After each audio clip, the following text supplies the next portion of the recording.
Acrescenta: eis-me aqui, eu venho para fazer a tua vontade. Assim, aboliu o primeiro culto para estabelecer o segundo. É em virtude dessa vontade que nós fomos santificados pela oblação do corpo de Jesus Cristo, feita de uma vez para sempre. Palavra do Senhor.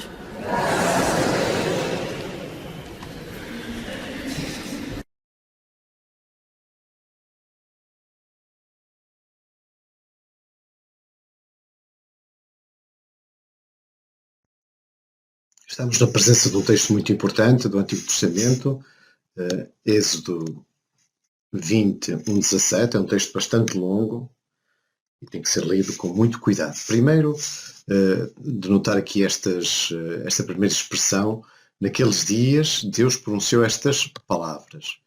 E nós chamamos mandamentos, mas são as 10 palavras. Em hebraico diz-se as 10 palavras. Depois de destacar muito bem esta primeira frase, que não estando nos mandamentos, ela é importante para todo o resto, porque Deus é apresentado não como o Deus que ordena os mandamentos, mas o Deus que fez qualquer coisa. E porque ele fez qualquer coisa, ele está em posição de poder pedir qualquer coisa também. Portanto, o Deus que, e nós nas orações, na missa, em quase todas, é sempre Senhor nosso Deus, vós que. E depois diz algo que Deus tenha feito, quer na história da salvação, quer no hoje da Igreja, etc. O Deus que, neste caso, o Deus que tirou do Egito. E depois vem a enumeração dos 10 mandamentos. De notar que estas 3 partes correspondem ao primeiro mandamento. Portanto, destacar bem aqui, na leitura, destacar bem esta frase, tudo o resto. Depois, destacar cada um dos mandamentos. Aqui, primeiro, ia acentuar o início. Não terás outro Deus perante mim. Não farás para ti qualquer imagem esculpida. Não adorarás, etc, etc, etc. Não invocarás, etc, etc. Lembrar-te-á do dia do sábado, etc, etc. Honra, não matarás, não cometerás adultério, não furtarás, não levantarás falso testemunho, não cobiçarás, não desejarás. Portanto, destacar bem o início de cada um dos mandamentos. Na realidade, como se vê, eles são 12, digamos assim. A enumeração dos 10 mandamentos é um aspecto formal apenas e esquemático para resumir toda esta unidade. De notar que os mandamentos referentes a Deus são apenas os 3, não é? Não amar a Deus e adorá-lo sobre todas as coisas, não invocar o santo nome de Deus em vão, e lembrar-se do sábado. Neste caso, nós traduzimos guardar o domingo e as festas de guarda. Apesar de serem só 3, eles correspondem textualmente a uma unidade muito maciça em relação ao resto. Estão a ver? Aqui, todo este texto corresponde apenas aos 3 mandamentos que se referem a Deus. Os mandamentos que se referem ao próximo, honrar pai e mãe, não matar, não cometer adultério, não furtar, textualmente são é uma unidade bastante mais pequena, apesar de eles serem mais, os mandamentos. Portanto, fazer uma pausa entre cada um dos mandamentos, ou submandamentos, podemos dizer assim, aqui, etc. Depois, nas enumerações, marcá-las bem. Não farás para ti qualquer imagem esculpida, nem figura, ou, aqui da mesma forma, não adorarás outros deuses, nem, aqui também, no que refere ao sábado, nem tu, nem a teu filho, nem,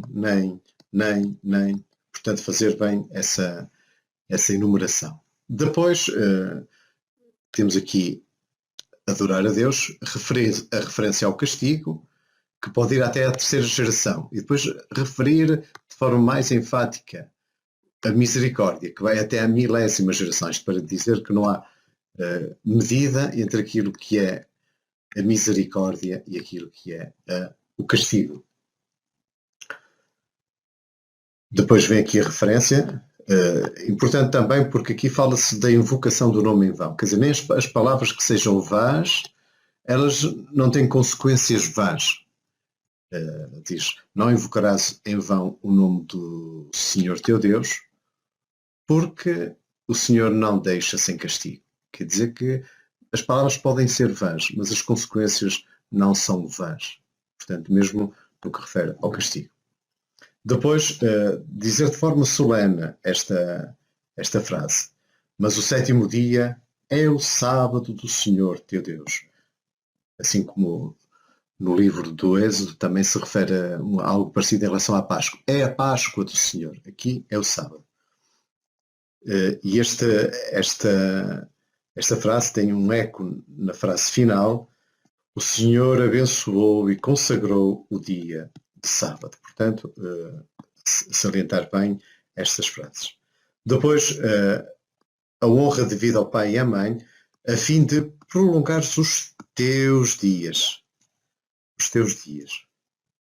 É tão importante esta frase, dizer os pronomes que, por exemplo, Freud, o grande psicanalista, leu mal esta frase.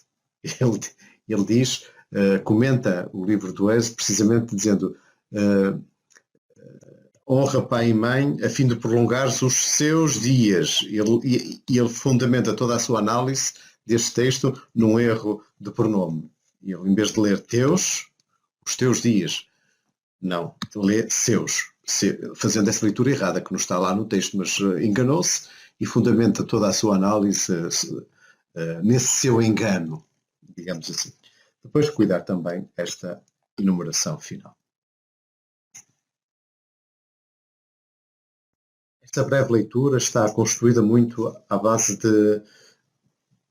de pares, judeus, gregos, milagres, sabedoria, escândalo, loucura, judeus, gentios, judeus, gregos, posto como sinónimo de gentios, poder, sabedoria, loucura, fraqueza, sábio, forte, Deus, homens, Deus, homens. Portanto, neste balanceamento de paralelismo, fazê-los bem. Os judeus pedem milagres e os gregos procuram a sabedoria. Portanto, está tudo nesta base de um dualismo, digamos assim.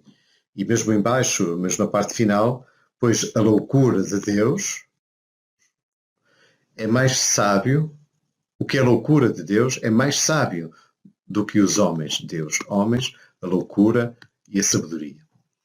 E neste dualismo, nesta construção dual de toda a leitura, destacar muito bem esta afirmação, que é central em relação a tudo o resto. Quanto a nós, pregamos Cristo crucificado.